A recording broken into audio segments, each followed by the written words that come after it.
योग्य प्रमाण वापरून एकदम मार्केटसारखा जो बाजारात मिळतो सेम तसाच आज आपण कैरीचं लोणचं बनवणार आहोत. चला तर मग सुरुवात करूया.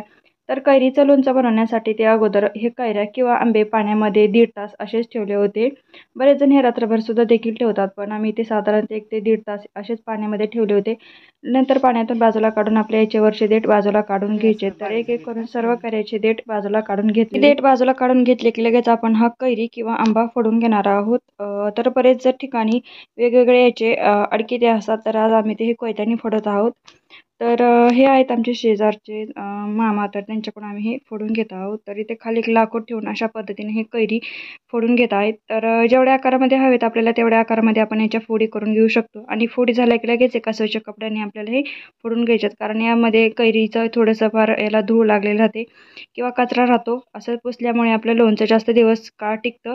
जर अशाच पद्धतीने आपण फोडून जर ते व्यवस्थित पुसल्या नाहीत तर नंतर पुढे चालून आपलं लोणचं खराब होतं. त्यामुळे आपल्याला हे व्यवस्थितपणे पुसून घ्यायचं आहे.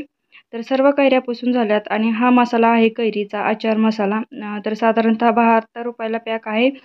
तर एवढ्या सगळ्या कैरीसाठी आपण हा 3 पॅक वापरणार आहोत. तर यामध्ये असा पॅक येतो. साधारणतः 3 पॅक इथे मी वापरणार आहे. तर एका ताटामध्ये घेतली आहे मोहरीची डाळ. तर साधारणतः 2 ते 3 वाटी मोहरीची डाळ आहे आणि अर्धी वाटी इथे धनीपूड मी बारीक मिक्सरला फिरून घेतली, त्यामध्ये टाकून घेतली. 1 वाटी लसूण बारीक मिक्सरला फिरून घेतलाय आणि हा जो आचार मसाला आहे तो एका डब्यामध्ये काढून घेऊया, जेणेकरून आपल्याला व्यवस्थित प्रमाण कळेल. तर साधारणतः 3 डबे हा मसाला इथे निघलेला आहे, म्हणजे 3 पॅक 3 डबे. तर एक एक करून सगळ्या डब्यामध्ये ओतून आपण हे एका ताटात ओतून घेऊया. मोहरीची डाळ आणि धनीपूड पण इथे आपल्याला टाकून घ्यायची. यामध्ये हळद दुसरं कोणतंही आपल्याला वापरायची गरज नाही, कारण या मसाल्यामध्ये सगळं आहे.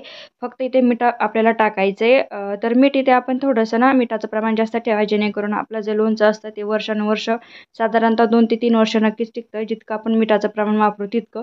तर हे सगळं टाकल्यानंतर आपल्याला हे सर्व साहित्य एकत्र करायचं आहे. आता एकदम जे बाजारामध्ये लोणचं असतं ना सेम तसंच आपल्याला हवं असेल तर एक ही सिक्रेट टिप्स आहे.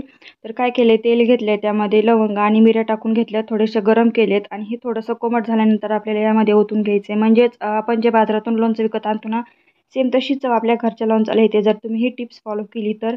आणि जो सर्वात अगोदर मी तुम्हाला लसूण सांगितलं होतं ना, 1 वाटी लसूण मिक्सरला फिरवून घेतलाय आणि हा सुद्धा यामध्ये टाकून घ्यायचा आहे. जितकं लसणाचं प्रमाण वापराल तितका लसूण म्हणजेच तितकं आपलं हे लोणचं आहे ते खाण्यासाठी आणखीनच चविष्ट लागतं. तर लसूणसुद्धा यामध्ये व्यवस्थितपणे आपल्याला मिक्स करून घ्यायचं. यामध्ये दुसरं कोणतंही साहित्य घालायचं नाही, कारण आचार मसाल्यामध्ये सगळं साहित्य ऑलरेडी होतं, फक्त मिठाचं प्रमाण इथे मी वापरलेलं आहे. मिक्स झालं की फोडून घेतले आणि पुसून घेतलेला कैरी यामध्ये आपल्याला थोडं थोडं टाकून अशा मिक्स करून लगेच एका बरणीमध्ये टाकायचं आहे. तर ही बरणी आहे म्हणजेच डब्बा आहे. गेल्या वर्षी आम्ही यातच लोणचं घातलं होतं. यातील पूर्ण लोणचं संपल्यानंतर स्वच्छ धुवून ठेवली आणि यामध्येच आता यावर्षी सुद्धा असंच लोणचं घालून घेणार आहोत. तर एक एक करून सर्व मसाला कैरीला लावून घ्यायचा आणि यामध्ये टाकून घ्यायचा.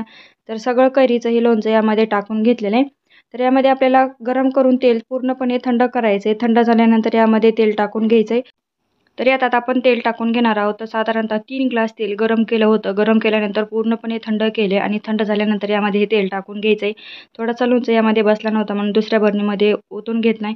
यामध्ये सुद्धा तेल टाकून घ्यायचं आहे आणि याला पूर्ण पॅक बंद टोपणं लावायचे. टोपण लावल्यानंतर आपल्याला रोज हे लोणचं हलवून घ्यायचं आहे, जेणेकरून यातील पूर्ण तेल तळाला जातं. आणि परत 10 ते 15 दिवसांनी यामध्ये आणखीन थोडंसं तेल टाकायचं, जेणेकरून लोणचं एकदम व्यवस्थित परफेक्ट आपलं बाजारसारखं बनवून तयार होतं. तर या इथे आपलं मस्तपैकी कैरीचं लोणचं बनवून तयार आहे. कसं वाटलं नक्की सांगा.